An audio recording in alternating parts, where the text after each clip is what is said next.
It's Victory Day in Russia. Moscow marks it every year on May 9th. It celebrates Russia's victory over Nazi Germany. Now, Victory Day has a cult status in Moscow. Every year, there are military parades, patriotic pageantry, pomp, pride, and, of course, a speech by Vladimir Putin. Today, we see attempts to distort the truth about World War II. It is inconvenient to those who are accustomed to building their essentially colonial policy on hypocrisy and lies. Russia will do everything to prevent a global conflict. But at the same time, we will not allow anyone to threaten us. Our strategic forces are always in combat readiness. With these words, Putin flexed his military muscle, showcased his latest weapons, and shot off another warning to the West. The last time Russia fought European powers, it won. That's why Victory Day is celebrated, to mark their win in the Second World War. In 1941, troops from Nazi Germany invaded the Soviet Union. Entire cities were plundered. Some 27 million people lost their lives. Virtually every family in Russia was affected, including Putin's family. But the Soviet army, or the Red Army as they were called, pushed back. They drove the Nazis all the way back to Berlin. That's where the Nazis surrendered. It ended the Second World War in Europe. For Russia, the day is a powerful symbol of its military prowess, of its righteousness, of its national identity. And Putin has made it a pillar of his rule. Since 1999, he's ramped up the celebrations. He brought back displays of military might. Tanks and missiles now roll across the Red Square. Fighter jets fly overhead. Every year, he lays a wreath at the tomb of the unknown soldier. Accompanying him are veterans.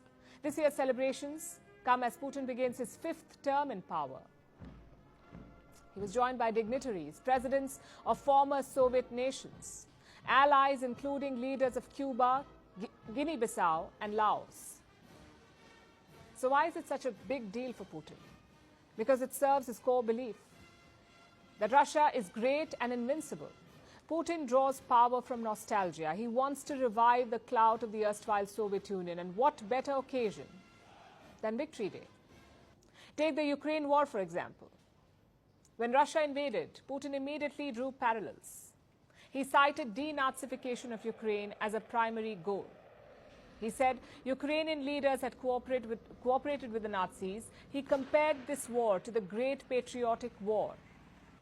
And 800 days later, he continues to do that. We celebrate Victory Day in the context of the special military operation.